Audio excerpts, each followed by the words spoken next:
머리의 뒤끝이 양어깨 일직선이 되도록 하시고 허리는 일자로 펴시고 엉치와 나의 뒤끝이 일직선이 되도록 합니다.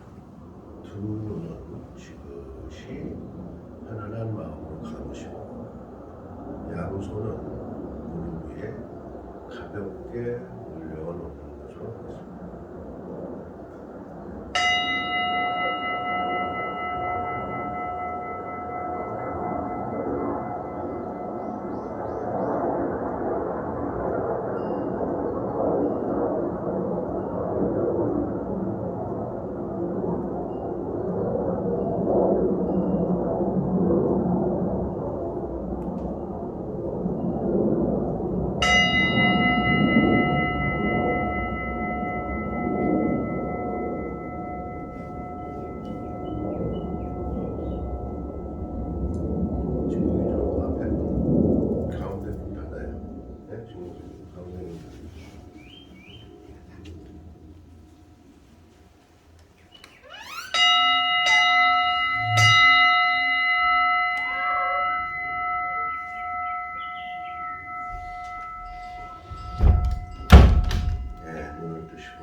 오늘 그 주제는 번뇌에 대해서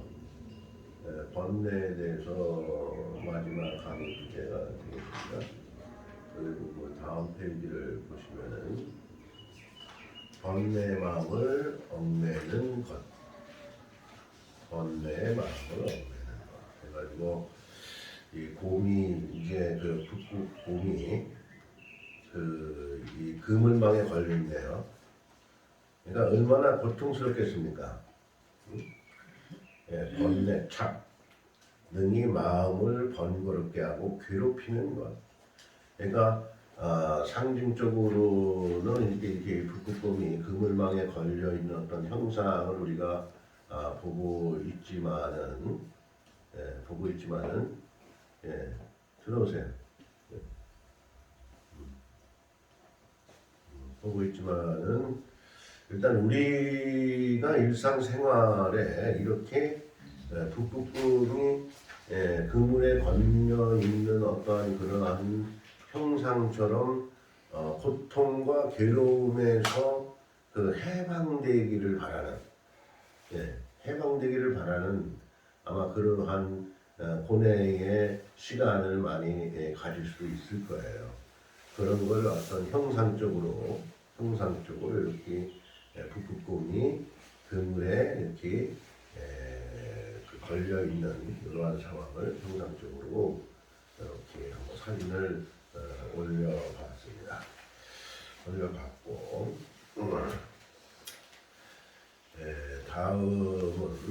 다음은 유루와 무루에 대해서 불교에서는 유류법과 이제 무류법에 대해서 얘기를 하는데 그 세부적인 상황까지 들어가려면은 유류와 무류법에 대해서만도 강의가 길습니다.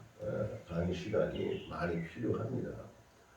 그러니까 유자는 있을 또 무는 없을 무 이렇게 쓰는데 어떤 형상적으로 있는 것과 없는 것 이걸 간단하게 이제 얘기를 한다, 표현한다 이렇게 생각하시면 될 것 같습니다. 그래서 불교에서는 일체법을 유의와 무의 그리고 유류와 무류로 분류한다.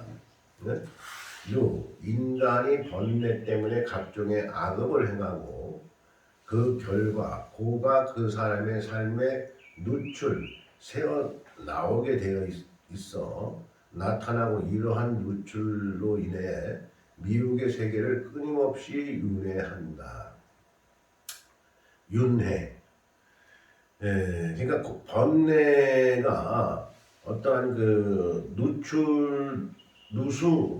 누출되는 어떠한 그 새어나옴 이런 어떠한 것으로 해가지고 번뇌가 끊임없이 그 윤회된다라는 겁니다. 번뇌가. 그러니까 그러한 번뇌가 윤회되는 것을 우리는 초월하기 위해서 나름대로의 어떤 신앙생활을 하고 있는 것이죠. 신앙생활을. 그러니까 신앙생활이라는 것이 어떤 내가 예컨대 내가 어떠한 그런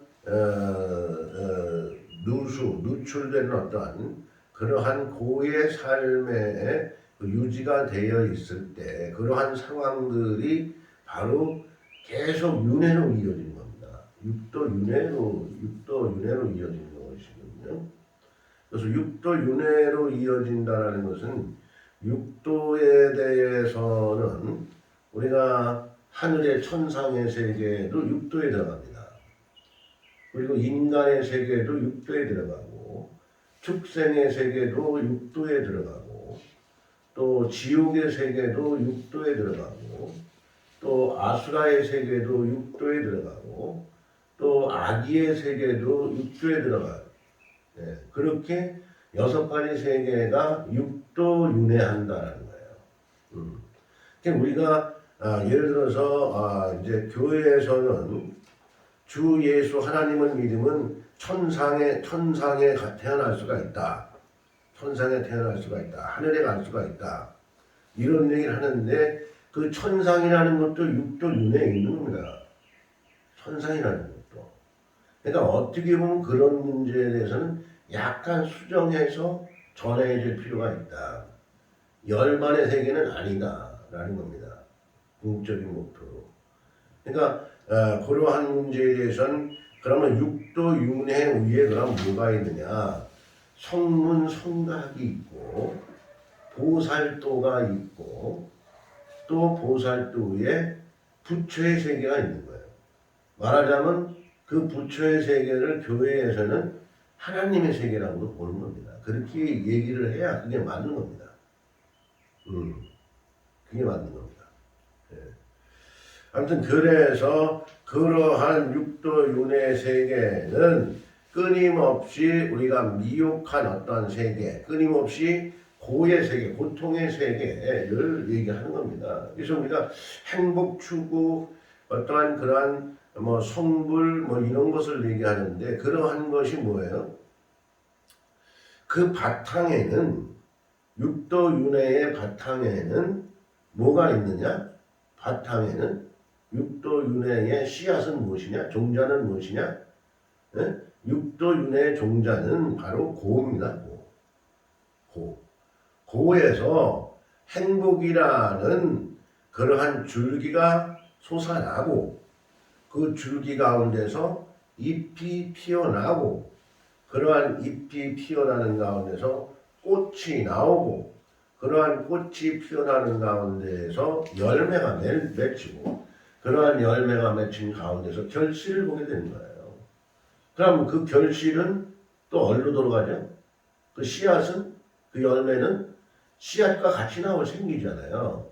그래가지고 다시 말하자면 12연기법으로 보면은 그것이 다시 이제 싹을 바라는 이러한 상황으로 된다는 거예요. 그렇기 때문에 돌고 도는 거예요. 돌지 않는 것이 없어요. 네? 그러니까 불교에서의 진리는 뭐예요? 불교에서 진리는 보이는 어떠한 현상을 가지고 진리라 얘기하지 않죠. 네? 보이는 현상을 가지고 진리라 얘기하지 않는다고요. 네. 개시허망이다 이렇게. 개시허망이다 이렇게. 네. 그렇지만 나름대로 우리 인간 중생은 보이는 현상이 모두인 것으로 전부인 것으로 착각을 한다. 그게 다인 것으로 착각을 한다. 착각을 한다는 거예요. 자, 우리가 부처님 전에 기하고 성불을 한다. 예수님 전에 어떠한 그러한 어떠한 하나님의 섭리 가운데서 어떤 신앙이 돈독해서 뭔가 내가 천상에 오른다라고 한다라고 하면은요. 한다라고 하는데 그 천상에 오르는 이유가 뭐죠? 죽음이라는 게 있나요? 죽음이라는 게. 죽음이라는 게 있나요?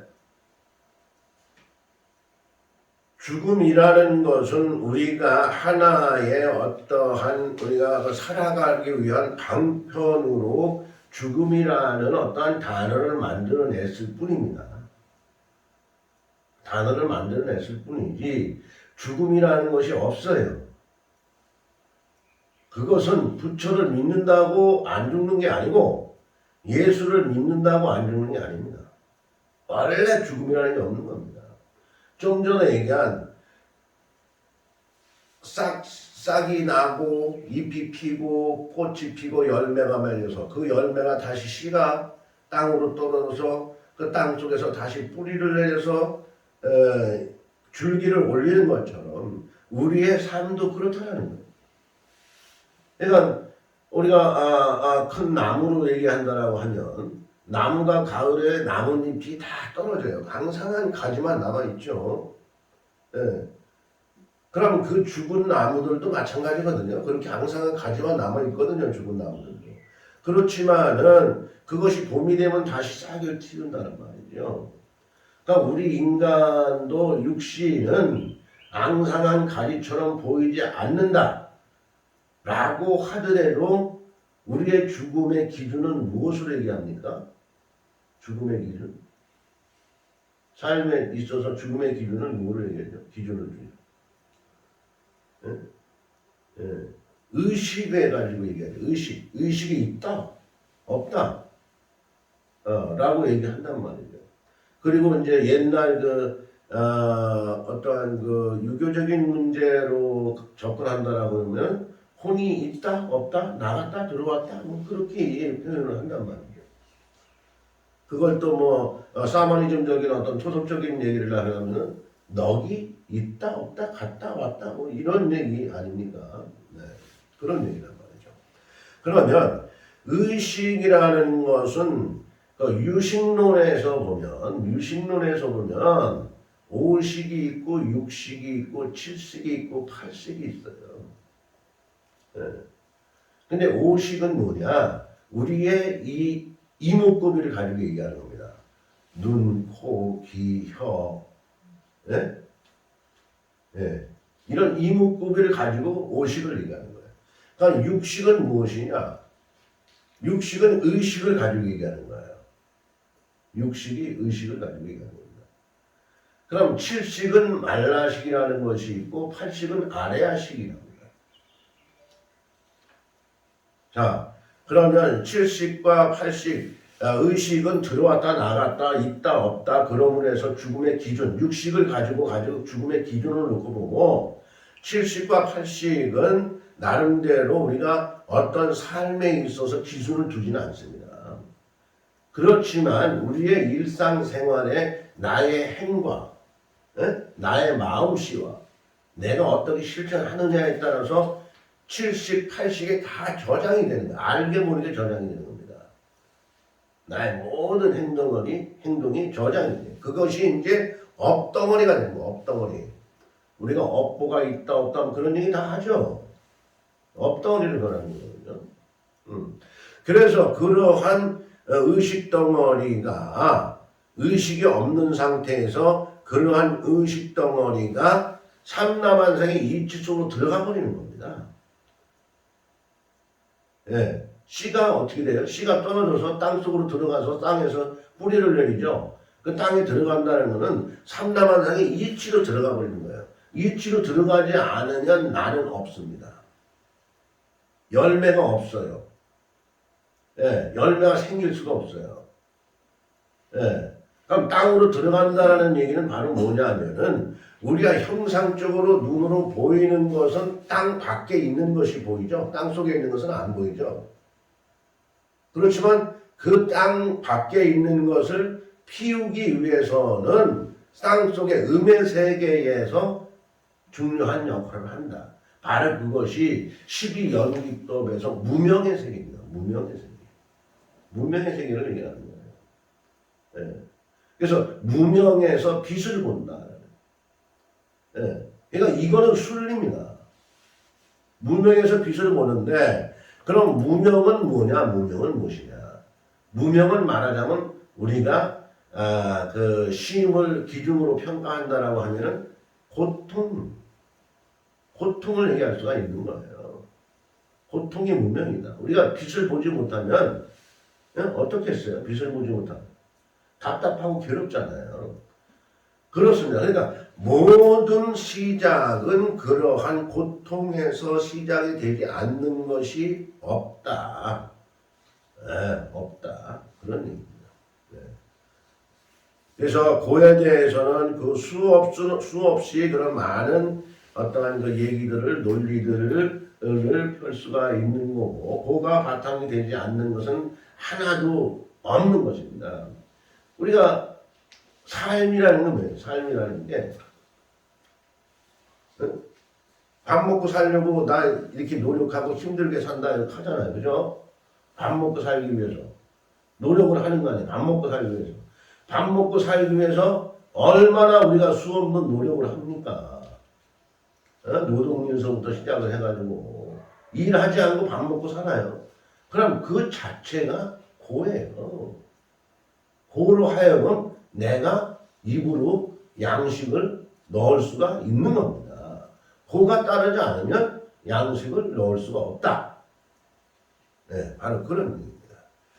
그래서 그 번뇌 중간 단락에 보면 번뇌 그러므로 열반의 개념과 밀접한 관계가 있다. 그리고 해탈이라는 것은 번뇌가 뿌리를 뽑혔다는 자각이 바로 해탈의 순간에 도달했음을 의미한다. 지금 이 부분에 대해서 다 얘기를 했어요. 이 부분에 대해서 우리가 고에서 벗어나는 것, 그 육도 윤회에서 벗어나는 것이 곧 해탈입니다. 해탈이에요. 해탈을 궁극적으로 우리는 목적을 두고 있는 겁니다. 육도 윤회를 벗어나는 어떠한 그런 궁극적인 목표를 두고 있는 것이 우리 인간이고, 인간에서 더 나가서 성인이고, 성인에서 더 나가서 성문성각이고, 거기서 더 나가서 보살이고, 그래서 고로 부처님의 어떠한 그러한 세계에 도달하게 되는 것입니다. 부처님의 세계에. 그냥 뭐 스님으로서 부처와 예수를 뭔가 편향적으로 저는 생각하지 않습니다.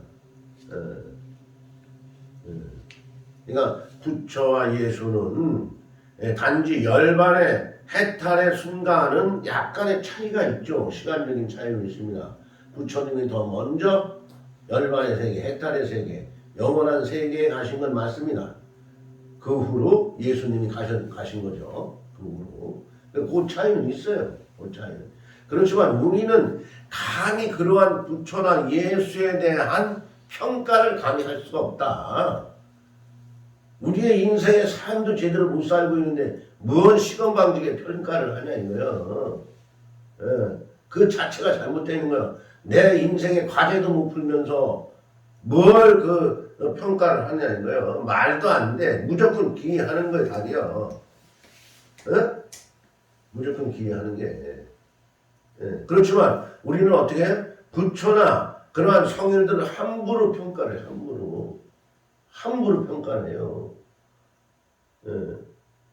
그러한 것은 하나의 인간의 욕심, 집착에 그 머무는 상태에서 해당하는 현상들이다라는 겁니다. 네. 또 이제 다음 페이지를 한번 볼까요? 다음 페이지.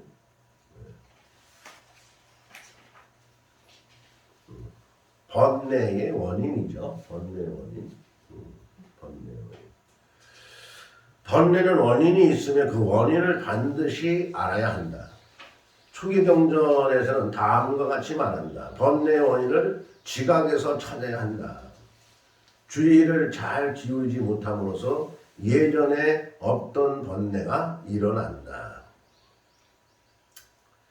주의를 기울이지 못한다. 주의를 기울이지 못한다라는 거, 주의를 기울이지 못한다라는 것은요, 누구나 그 상담 심리 요법에 보면 그림자라는 것이 있습니다.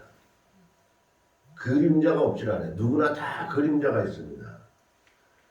삼라만상의 만물 입지가 그림자가 없는 게 어디 있어요? 다 그림자가 있죠. 눈으로 보이는 그림자가 있죠. 우리는 그러한 그림자를 그늘로도 표현을 해서 머무는 곳으로도 이렇게 생각을 하고 있어요.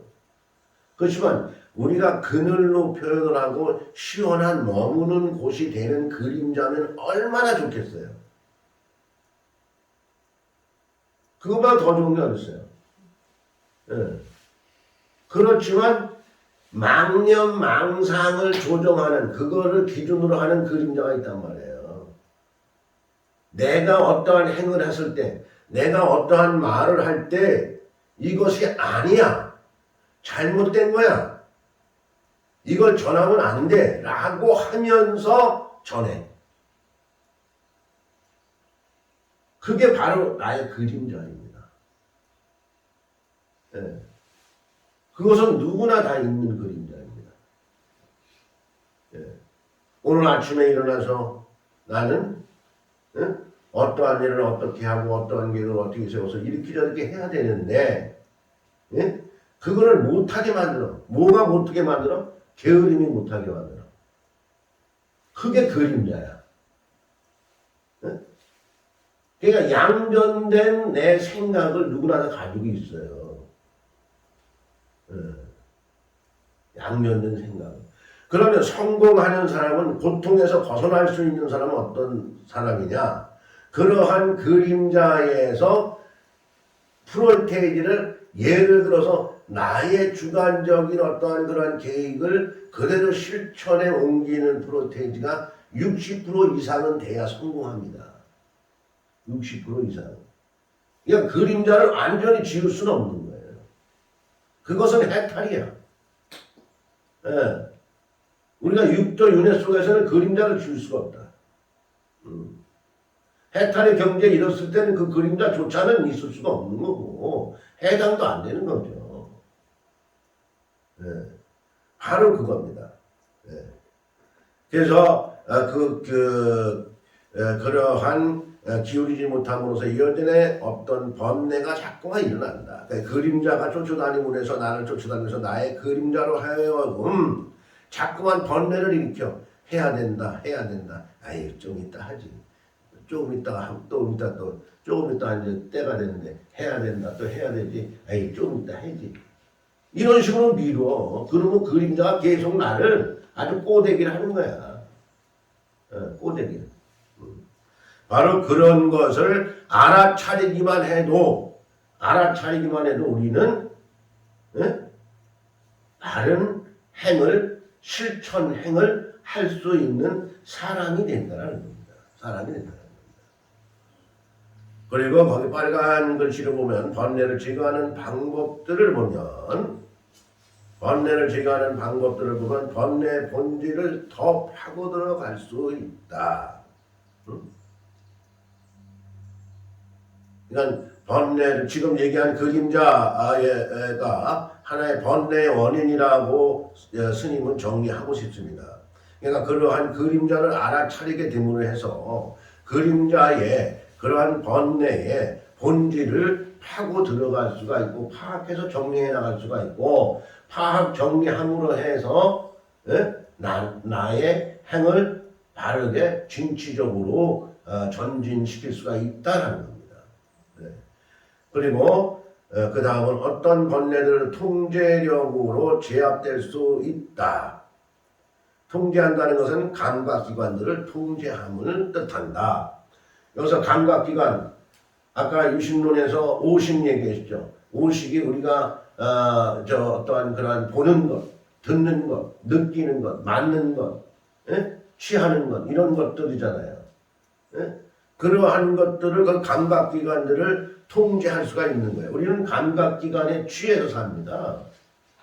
듣는 그 소리에 취해 살고 보는 어떠한 그런 아름다움이라든가 그런 현상들에 취해 살고 코에 어떤 그 느껴지는 어떠한 그러한 것에 취해 살고 혀끝으로 어떤 느껴지는 어떤 그러한 것들에 취해 살고 그렇게 취해 사는 거예요. 우리는 거기에 해방되질 못해.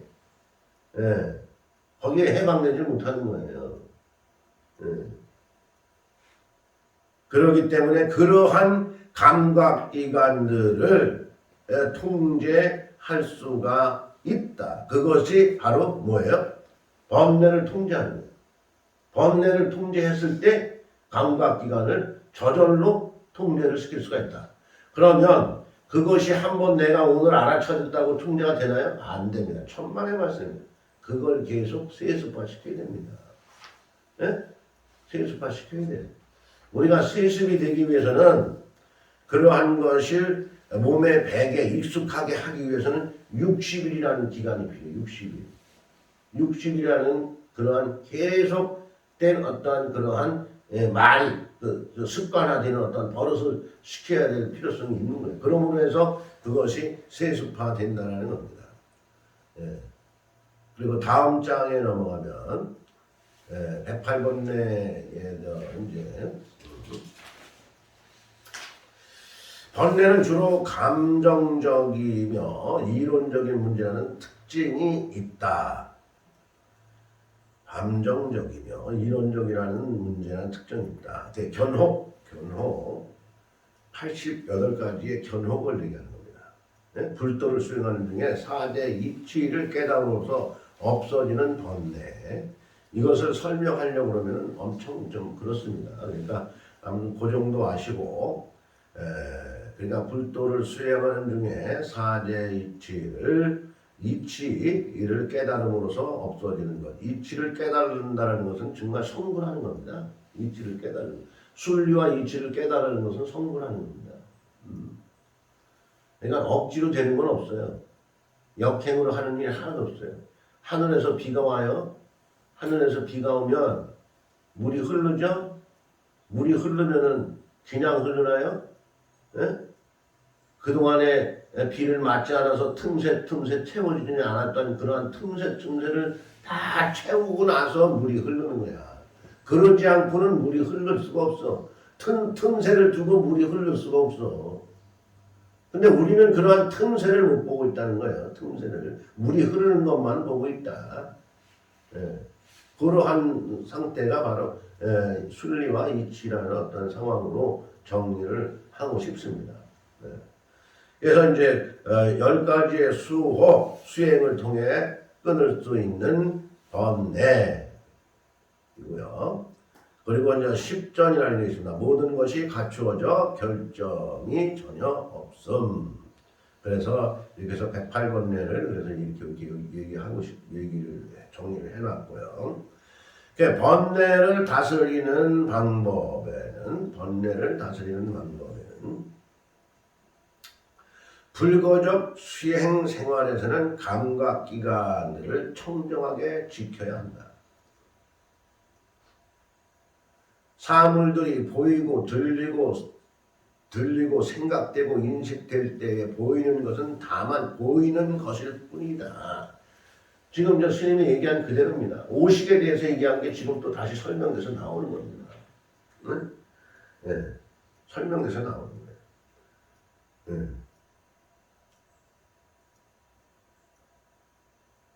들리는 것은 들리는 것일 뿐이며 다만 눈이 있을 뿐이며 형체나 시각적 양상을 느끼지 않는다. 다른 감각에 대해서도 마찬가지이다. 이건 그러한 번뇌를 만들어 나가는 것이 지금 여기 나와 있는 것처럼 들리고 생각되고 인식되고 보이고 어떠한 그러한 상황, 느끼고 이러한 상황에 우리가 취해 있으면 번뇌를 다스릴 수가 없게 된다는 얘기입니다. 번뇌를 다스릴 수가 없다 라는 얘기입니다. 자, 여기까지 번뇌를 다스리는 방법론까지 강의를 했습니다. 조용히 눈을 감으시고요. 뒷끝과 엉치가 일치하도록 어깨를 펴니다. 두 손은 조용히 양무릎에 편안하게 올려놓는 것으로 하겠습니다. 지금까지 강의 내용을 들으면서 우리는 번뇌에 대해서, 고에 대해서 많은 것을 상기할 수 있었습니다. 그 원인이 나름대로 느껴지는 어떠한 그러한 현상들, 어떠한 사물이 보이는 현상들, 어떠한 들리는 현상들과 인식들의 현상들에 지금까지 나는 취해 있지 않았나를 알아차림하는, 마음을 챙김하는 그러한 시간을 잠시 가져보도록 하겠습니다.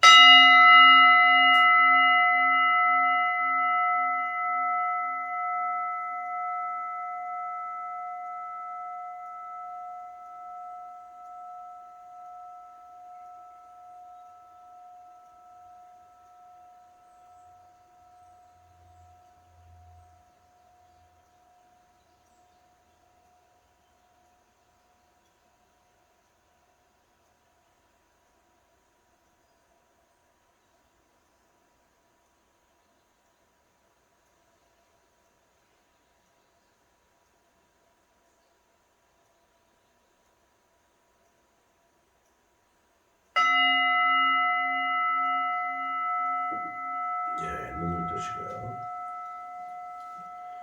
우리는 그 명상이라는 것은 원래 이제 그 한국 불교에서는 명상이라는 어떠한 수행법보다는 선 공부한다는 선에 대해서 많이 얘기하죠. 그래서 수행자들이 항상 하는 것이 그것을 그 선 중에서도 선 중에서도 이제 여러 가지 선이 있습니다. 그 중에서도 이제 가나선을 이제 중요하게 생각하고 선방의 수자들이 이제 그 화두를 잡고 이렇게 마음공부를 하고 있습니다. 그러니까 명상이라는 것은 꼭 불교에서만이 하는 수행법이 아닙니다. 명상은 절에서도 또 교회에서도 일반 대중이 누구나 하는 것이 명상의 수행법입니다. 명상의 수행법은 많은 명상 수행법이 있습니다. 많은 명상 수행법이 있어요. 예를 들어서 걷기 명상도 있고, 스마일 하트 명상, 웃음으로 하는 명상법도 있고요. 여러 가지 명상법이 있습니다. 그런데 그러한 명상법은 누구나 할 수 있는 것이고 어느 장소에서도 어느 곳에서도 할 수도 있는 겁니다. 그러니까 명상의 기본은 한마디로 말해서 사티라고 해가지고요. 사티라고 해가지고 마음 챙깁니다. 마음을 챙기는 겁니다. 어떤 것을 집중적으로 생각을 해서 그 마음을 챙겨서 흐트러진 망상된 마음을 하나로 모으는 겁니다. 그러므로 해서 내 마음을 평안하게 하고 나를 알아차리게 하는 거예요. 사마타라고 해가지고 알아차리게 하는 거거든요. 그러니까 나를 알아차리는 과정이 얼마나 중요한 거야. 나는 나를 알고 있어요. 누구나 알고 있습니다. 그렇지만 그 알고 있는 것을 알아차려서 내가 알아차려서 정말 실천행위 선과를 줄 수 있는 것이 무엇이고 악과를 줄 수 있는 것이 무엇인가를 바로 정리를 해서 거기에 맞는 실천행을 했을 때 아까 얘기한 60, 그 다음에 말라식, 아래아식에 그렇게 저장이 돼서 내가 이 몸을 이탈했을 때, 내 의식이 이탈했을 때, 내 혼이 내 몸을 이탈해서 죽음이라는 어떤 그러한 상황으로 갔을 때 그 나는, 그 자는 다른 몸을 받게 되는 거예요. 우리가 집을 오래 살다가 집이 허물어지면 새로 집을 짓죠. 새 집을 짓죠. 똑같은 거야. 생로병사라고 그래가지고 우리가 늙고 병이 들어서 이 몸뚱이가 허물어지면 내 의식이 날아가 버리는 거야. 들어올 수가 없어. 들락날락 해야 돼. 이 집도 문이 있는 것처럼 나도 문이 있어. 문으로 들락날락해. 근데 이 문이 허물어져. 그러면 들락날락할 길이 없어. 그러니까 이탈돼 버리는 거예요. 그래서 못 들어오는 거예요. 못 들어오는 겁니다.